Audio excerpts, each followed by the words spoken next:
Hello everybody. How's everyone doing? Hi.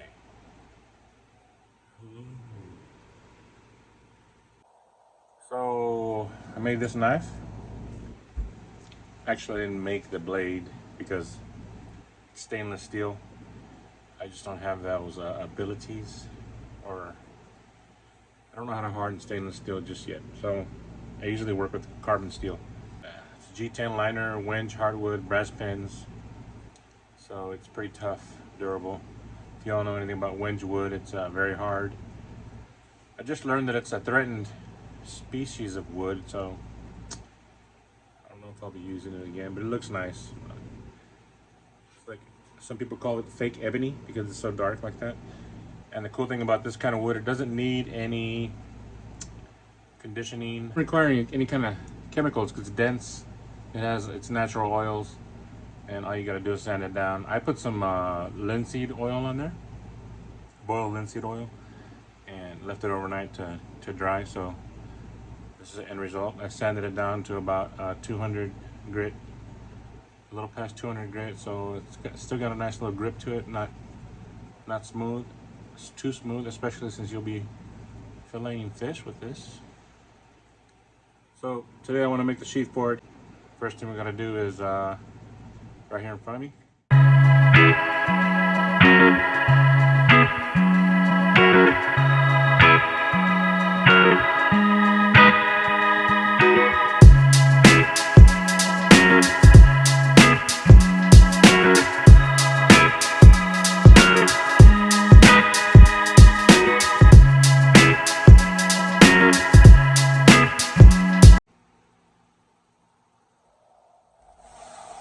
So this is 7 to 9 ounce leather. Basically that just means it's thick.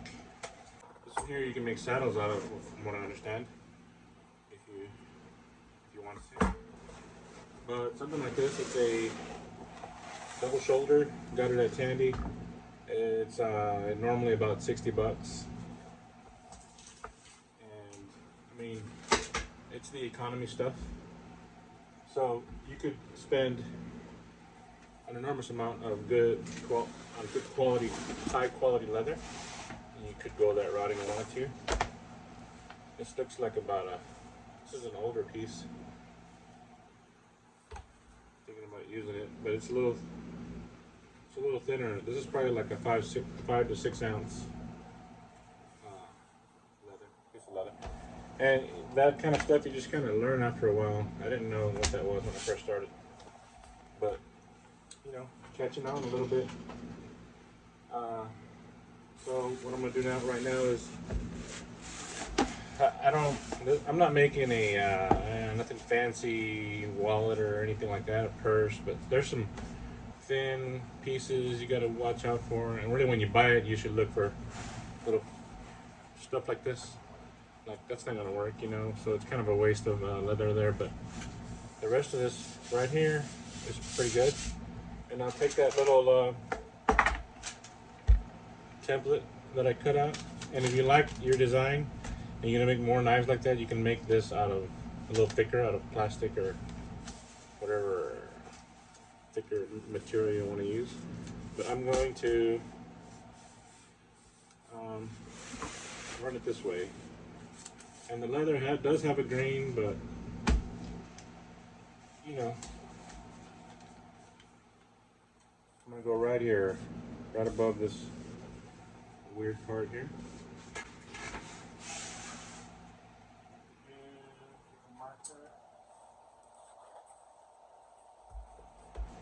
I'll take a marker. All right, so what happens here is I want to make it a gift for me. I'm right-handed. Most people are right-handed, so I'm going to make this side the right-handed side, and the strap for the hoop is going to go on this side. So when you fold it, for example, when you have the sheath, this is going to be on top, and the blade is going to be facing back. The blade will be facing this way, and this side will be your hip side. Hip side, and the loop's on this side. Okay, so it's going to go on your right side. right holster. Sometimes I put it on the other side and it's like, I didn't mean to do that, it's backwards. And also, like, I make a lot of knives and then in between I'll make a sheath, so it's like I get out of the habit, you know? So I forget.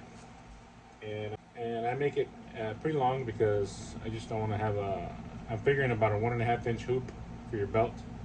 So I'll make it 3 inches, at least 3 inches.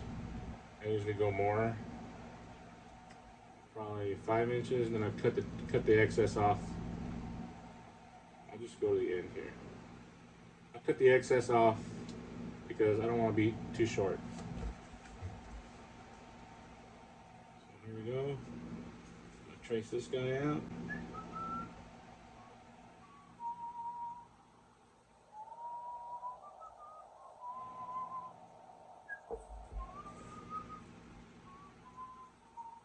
There we go. I'm gonna cut this guy out. Oh, I guess I should show you how I do that too. I just use, you can get fancy with leather trimmers and all that good stuff, but it all costs money, you know?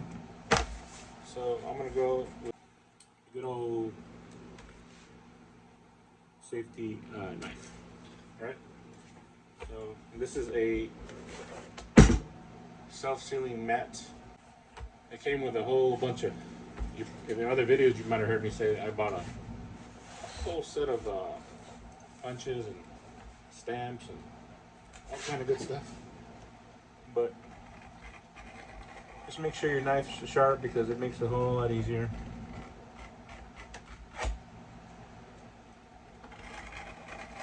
And this one here, I just barely opened it like 2 days ago and it's already dull. They don't take long to get dull. It's part of their plan, so you have to buy more, you know. Conspiracy theory here. So yeah, I switched to a sharp side and it's cutting much easier. Let me take care of this, I'll be right back. So here we go, I cut it out. This is it. It's gonna be a long one. See how that's gonna be? And this is just gonna fold over like this, up top, like that.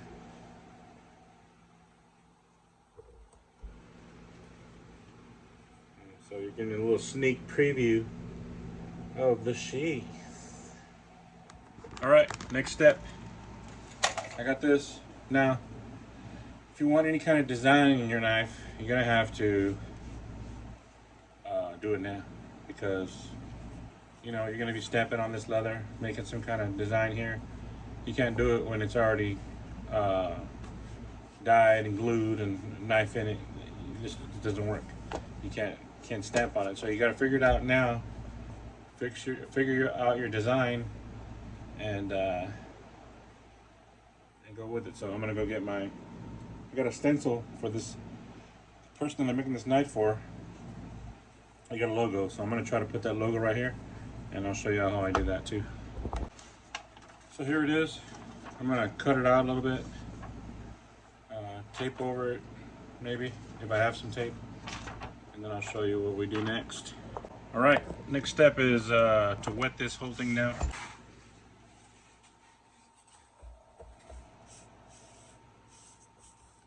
This is called casing the leather. It's not real casing. If you really want to case some leather, you dip it in a bowl of water or a bag of water and let it sit overnight to get fully soaked. And then when you're ready, you let it dry, and then you go from that point. But I'm not gonna spend that much time doing that. You can do this by just coating it with a little water until it stops. Right now it's just soaking it up. Once it really stops soaking it, you could tell when it stops soaking in the water so easily. Then, like right now, it's just going in. Look, soaking it in real good, right? Quick. Once it stops soaking like that, so quick, just wipe the excess off, and then you let it dry a little bit, and then you can start making your design. And in this case, I'm going to put a little border around it, and the Slick logo, Slick Baits logo across the top here, or on the other side like this, facing front. And then we'll start gluing it up and stuff. Okay, so I just talked to you guys for 2 minutes and didn't push the on button. I have a stitch line right here coming around. You can notice where it's starting to dry already, which is okay. You want it to do like that all the way around. And I'm gonna put this, I think, right here. So when you fold it, when it's folded, it'll be kind of like that, you know. Well, yeah, like that. There we go. A little off center a little, maybe.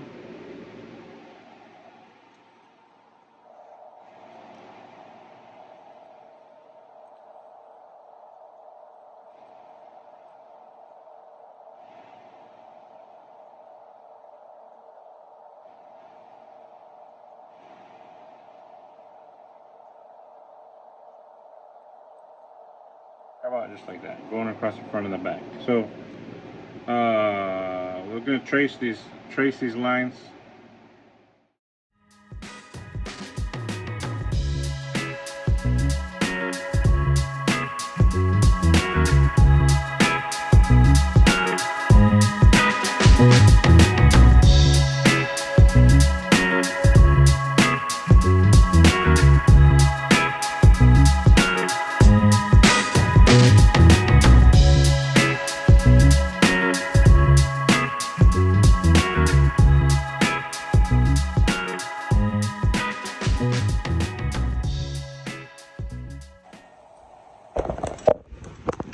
If you've ever done any kind of leather work, you always know that you need to sharpen your carving tool, okay?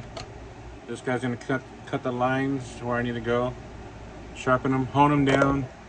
That way your job is a whole lot easier. So you can just either pull or push or whatever you want to do. Make sure this thing is sharp. I haven't used it in a minute, so it's probably nice and dull.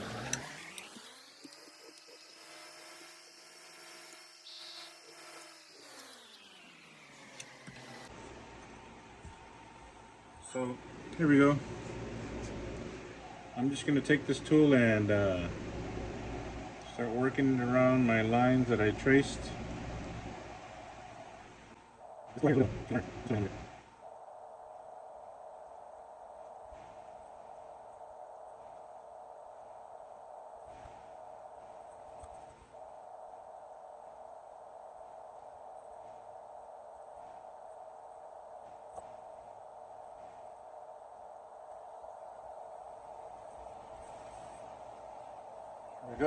Cut it out. Now I'm gonna get my other stamping tool. We're gonna keep it simple today, and we're just gonna push all this down.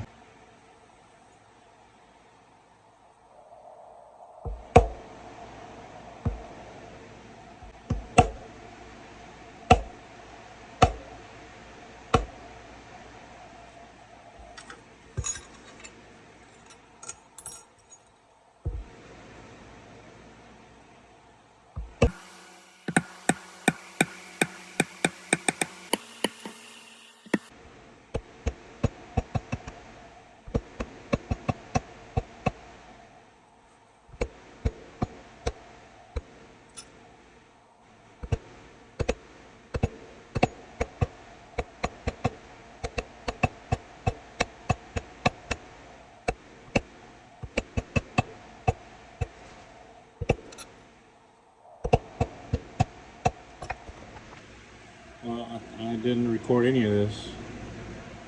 Thought it was on. The old classic, I thought it was on. I'm gonna use this one for the border. Kind of a classic move here. Classic move.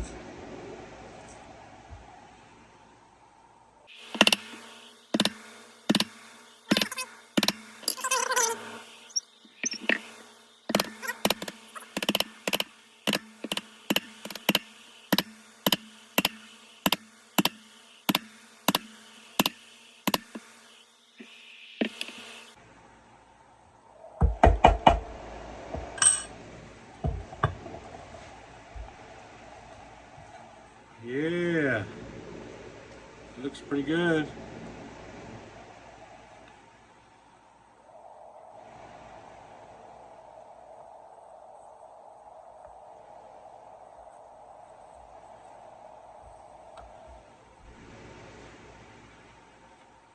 I usually like to hit it with a little seed right here in the end. Give it a little cleanup.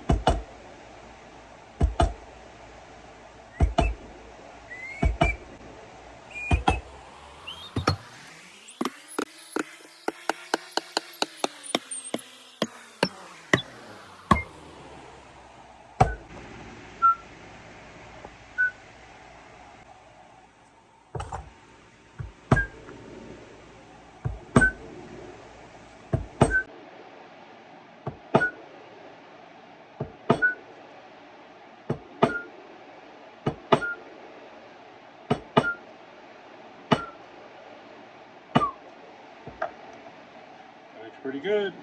See how that little seed just kind of cleans it all up there. It's pretty good.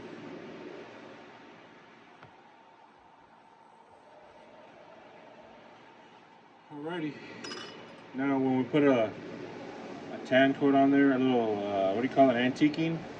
All that antique's gonna fall into the little crevices and it's gonna look awesome. It's gonna look awesome. And I'm not gonna clean this up because in a minute we're gonna trim it off after we sew it. I still need to make another inner border for the double liner. So to make this nice round edge, there's other specific tools for it, but I had this guy. It's about 1 inch width. I put it on the end, trimmed around it. Bottle cap tool.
What y'all think of that? Pieces off, burn them, and then we'll do some other things.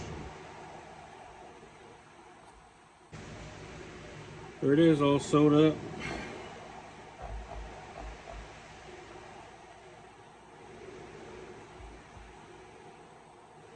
So now, you're like, hey Mike, you got all this jacked up freaking Sharpie that you left there, man. That doesn't look too good. That doesn't look good, bruh. Well, I'll show you why it's not that big a deal, because I'm taking it to the grinder, the sander, belt sander, and I'm gonna smooth this whole edge off, this side too, and probably most of this will be gone, hopefully. Should be gone. And we'll see, we'll go from there.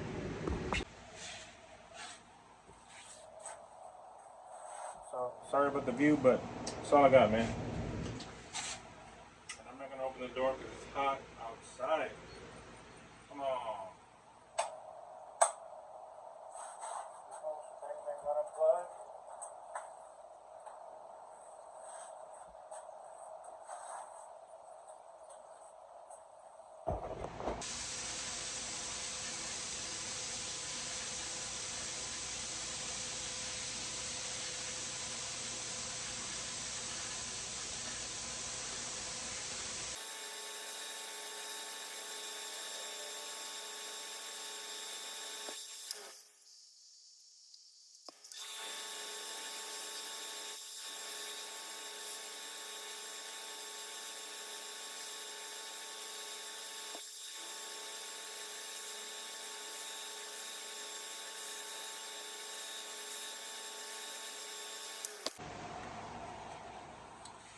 There it is.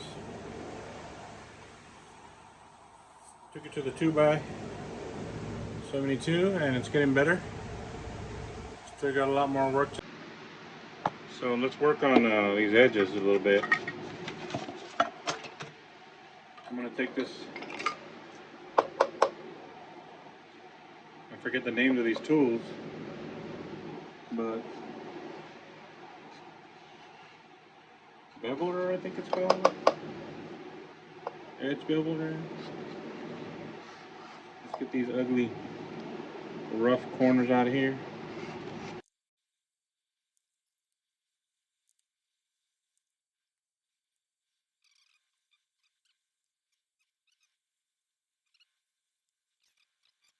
So next I got a 220 grit. Let's hit it a few times with a 220 grit, make it smooth. So this looks pretty good right here. Now I'm gonna do some burnishing, that's what it's called. Just make it real smooth, slick, and then paint it black. But first, right about now, I should have done a little earlier. I wanna do this. Take the actual knife. Now it's got leather juice on it. But take the knife and see if it fits. There we go. It does. Be careful with these fillet knives though, they will poke right out of the leather here. They're super sharp. So you gotta be kind of careful that you're going straight with it. But that is pretty much what we're looking for right there. Now it's just we're almost to the end. All we got to do is burnish this, paint it, hit it with some I like to just do antique, or I don't know, I haven't decided totally. Antique it. I decided to go another round of sanding to 320.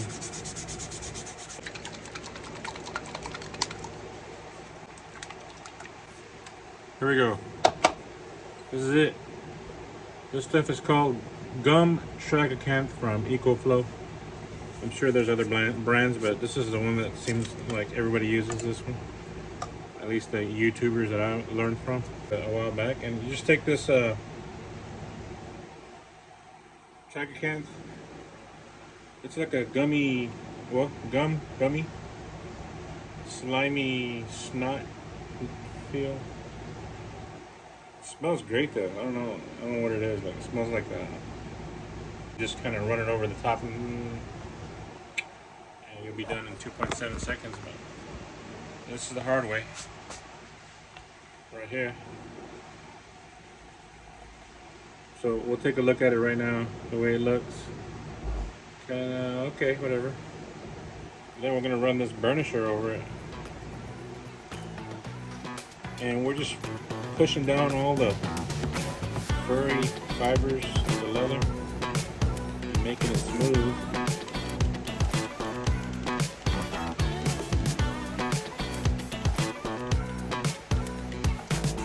And when you do that, you can see it's already shining up. You're just pressing down on all the furries.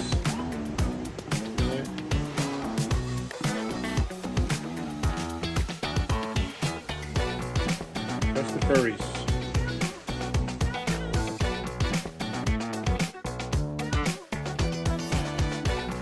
Before I continue, let me get a little swig of this Diet Cherry 7-Up.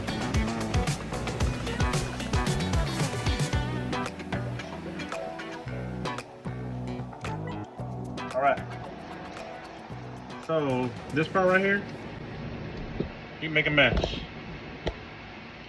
Not only of your table, you could mess up this whole deal here and have to either paint it all black or whatever, start over. But what I'm going to do is, first of all, I like to put my dye in a little holder. Like I use this masking tape, and I do like so. But just secure it because you'll tip it over. And today might be the day for tipping it over. I don't know. I'm gonna try not to. And it doesn't come out. It will not come out. It is some strong stuff. So what? Make sure your fingers don't have any paint on them, because once you go like this, mark it with a dot up, you just can't get it out. It won't get out. It won't come out. Speaking from experience. And this is Fibeens USMC Marine Black. This is a Q-tip, and I'm gonna run across it like this here. Come around the edge just a little. Take your time. Because like I said, right now is a good time to mess up. Take a little excess.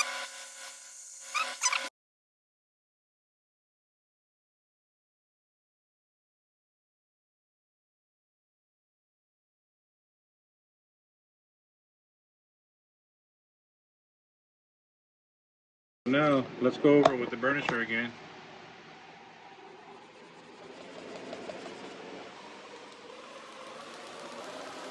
Burnishing tool.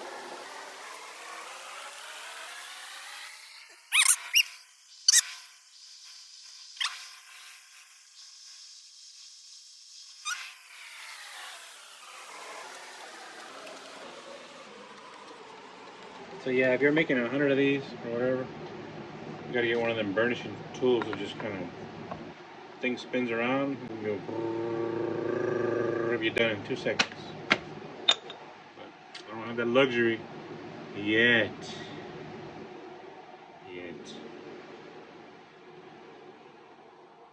Now, let's do this part. The fun part. So, I want the antique to really go in here. I might hit this up with some black real quick. Inside the cracks here. And get some gloves, because you're gonna need them.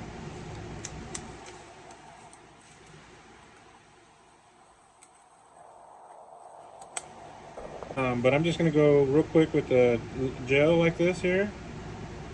Coat it in there real good, cover it real good, and make sure you protect your area. Oh shoot, you can't see what I'm doing. Alright, So cover your area up because this is going to get in everything. And it has begun, ladies and gents. I'm just going to coat it all up real good everywhere. Push it into these little details.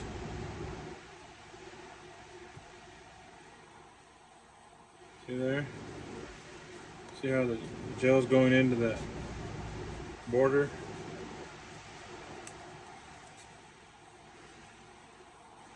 I don't want it sitting anywhere in particular except for inside the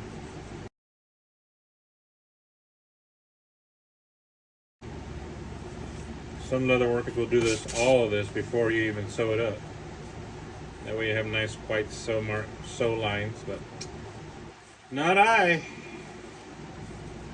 And that's it. Now, kiss this towel goodbye. Don't use your favorite towel, because it will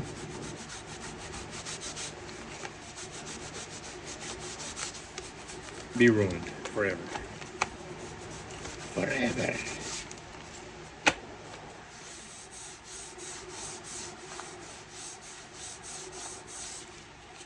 The longer you let this gel sit on your leather, the darker it'll get. So I don't really want it to be that dark on the outside here. So I'm wiping it off kind of quick. And if you want to get more off, you wet your rag, and it'll really take them out. But kind of hope this little slick thing will be a little darker, so I'm going to go here, stick it in there a little longer, kind of push it in the little grooves.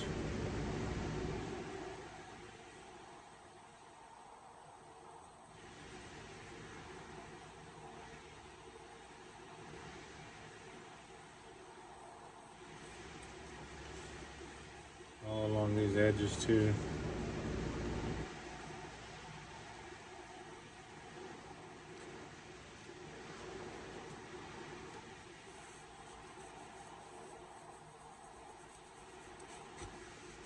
Careful not to get into the grooves of your little border design. That's what you want. You know, you want it to be dark in there.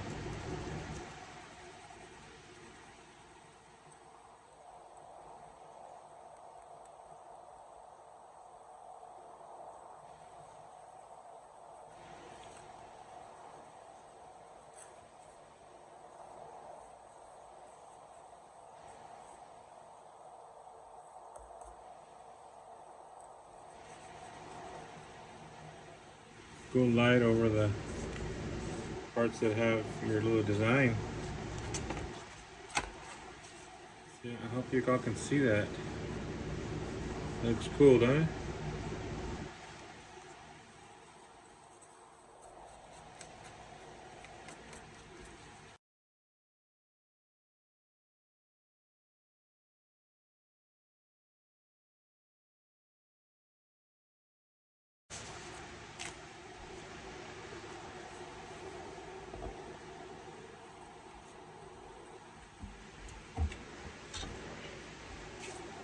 What do y'all think? Let me know in the comments. Leave a like, please.